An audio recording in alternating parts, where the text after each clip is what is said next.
ডালের পেঁয়াজু বা বড়া আমরা কম বেশি সবাই খেয়েছি। তো আজকে না হয় ডালের পেঁয়াজুটা একটু ভিন্ন স্টাইলে খাবো। তো এই মজাদার রেসিপিটি আমি কিভাবে বানিয়ে নিলাম সেই রেসিপিটি আপনাদের সাথে শেয়ার করব। তো হ্যালো এভরিওয়ান, আসসালামু আলাইকুম। কেমন আছেন সবাই? আশা করি সবাই ভালো আছেন। তো আল্লাহর রহমতে আমি অনেক ভালো আছি। তো আজকে আমি আপনাদের সাথে শেয়ার করতে যাচ্ছি বিফ পেঁয়াজু রেসিপি। তো আশা করি সবার ভালো লাগবে।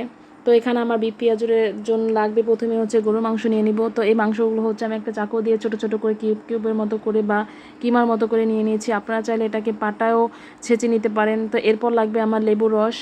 তো এখানে আমি এক টুকরা লেবুর রস দিয়ে দিলাম। তারপর দিয়ে দিব হচ্ছে কাঁচামরিচ কুচি। তো কাঁচামরিচটা হচ্ছে পাটায় ছেঁচে নিতে পারেন বা কিংবা ব্লেন্ড করে নিতে পারেন ব্লেন্ডারে।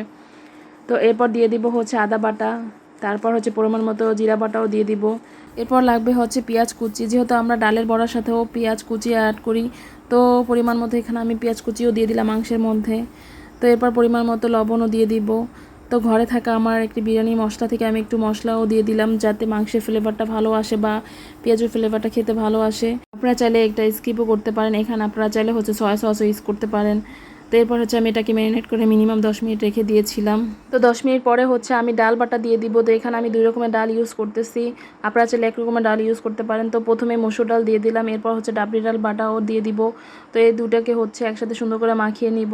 মাখিয়ে নেওয়ার পর হচ্ছে 5 মিনিটের মতো রেস্টেও রেখে দেবো। তো 5 মিনিট পরে হচ্ছে এটাকে ভেজে নিতে হবে সুন্দর করে। এজন্য আমি চুলায় একটি ফ্রাই প্যান বসিয়ে দিলাম, এরপর পরিমাণ মতো তেল দিয়ে দিলাম। তো এরপর হচ্ছে সেই ডাল আর মাংসের মিশ্রণগুলো হচ্ছে একটু হাত দিয়ে চেপে চেপে একটু গোল আকারে হচ্ছে ফ্রাই প্যানের মধ্যে দিয়ে দিতে হবে, তা না হলে এটা ভেঙেও যেতে পারে। তো এরপর হচ্ছে এটাকে এক এক করে আমি দিয়ে দিব। তো দিয়ে দেওয়ার পরে হচ্ছে একটু ঢাকনা দিয়ে ঢেকে দিতে হবে, যেহেতু এখানে আমি কাঁচা মাংস অ্যাড করছি। তো এটা একটু সিদ্ধ হওয়ার জন্য হচ্ছে একটু ঢাকনা দিয়ে দিয়ে দিলে ভালো হয়। তো এই জন্য আমি একবারে লো আঁচে এই পর্যায়ে একটু ভেজে নিব মিনিমাম 5 মিনিট। এভাবে লো আঁচে ভাজার পরে ঢাকনাটাকে উঠিয়ে তারপর হচ্ছে এটাকে একবার উল্টিয়ে দিতে হবে। তো এটাকে খুব আস্তে আস্তে হচ্ছে একটু উল্টাতে হবে, আর উল্টানোর পরে হচ্ছে একটু চেপে চেপে দিলে হচ্ছে জিনিসটা হচ্ছে মচমচে হয় আর খেতেও অনেক টেস্টি হয়। তো এরপর হচ্ছে আমি এক এক করে এই সবগুলো পেঁয়াজু হচ্ছে উল্টিয়ে দিব। তো এটাকে আমি হচ্ছে গরুর মাংসের পেঁয়াজু বা পেঁয়াজু বলা চলে, আমি এটাকে নতুন নাম দিলাম এটাই।